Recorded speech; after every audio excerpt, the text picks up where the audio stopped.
रफ्तार से भी दौड़ सकता है। जी हाँ दोस्तों, मैं बात कर रहा हूँ उसैन बोल्ट की।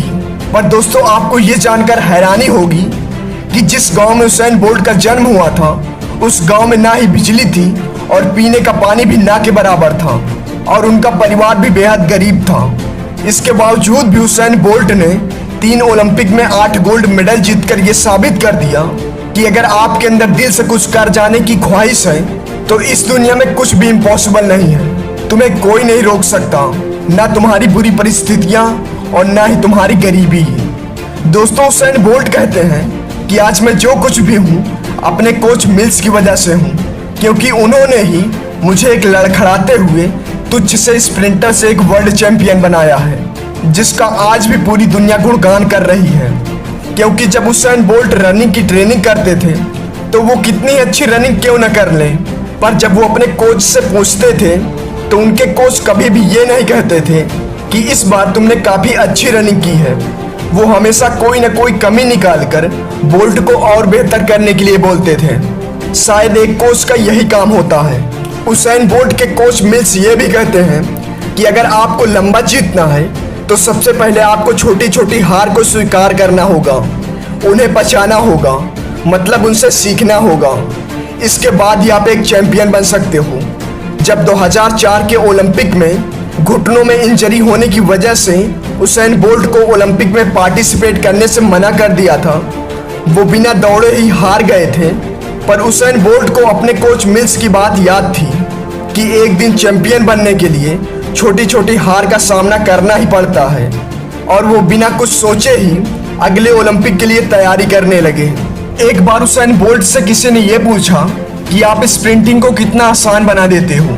जब मैं आपको दौड़ते हुए देखता हूँ तो ऐसा लगता है कि स्प्रिंटिंग बेहद आसान है, पर रियलिटी में ऐसा बिल्कुल भी नहीं है। स्प्रिंटिंग एक बहुत ही टफ कंपटीशन में से एक है।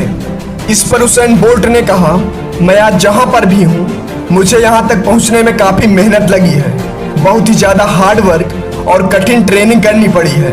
क्योंकि जब मैं कभी कभी सुबह उठता हूँ तो ये याद आता है कि आज तो बहुत ही टफ ट्रेनिंग है, इसलिए नहीं जाता हूँ, पर मुझे ना चाहकर भी जाना पड़ता है। फिर मैं अपनी ट्रेनिंग को कंप्लीट करता हूँ, क्योंकि ट्रेनिंग करना रनिंग करने से काफ़ी डिफिकल्ट होता है।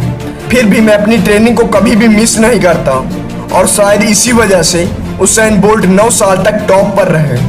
उसैन बोल्ट कहते हैं कि अगर आपको किसी भी गेम को जीतना है, फिर चाहे वो रनिंग हो या कुछ और, तो सबसे पहले आपको मेंटली स्ट्रॉन्ग और पॉजिटिव होना पड़ेगा, तभी आप एक कंपटीशन को जीत सकोगे। क्योंकि जब मैं रनिंग करने के लिए ट्रैक पर उतरता हूँ तो अगर कोई प्लेयर जो मुझसे बेहतर है वो मेरे बगल में है तो मैं उससे हारने के बारे में नहीं सोचता। हो सकता है कि आज का दिन उस प्लेयर के लिए बुरा दिन हो और मैं उससे कम बेहतर होते हुए भी जीत जाऊं।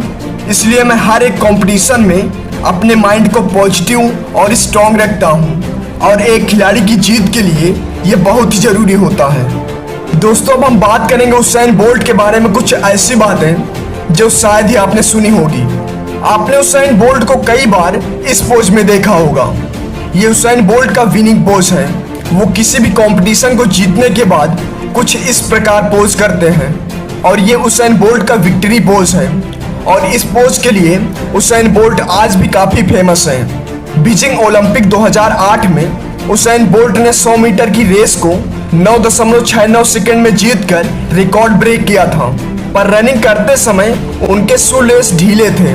पर according to study university of Oslo, अगर बोल्ट के शू लेस बंधे होते तो बोल्ट ये रिकॉर्ड 9.60 सेकंड में तोड़ देते। उसैन बोल्ट का जन्म ही जैसे स्पोर्ट के लिए हुआ था। उनकी स्पोर्ट की फर्स्ट चॉइस क्रिकेट थी।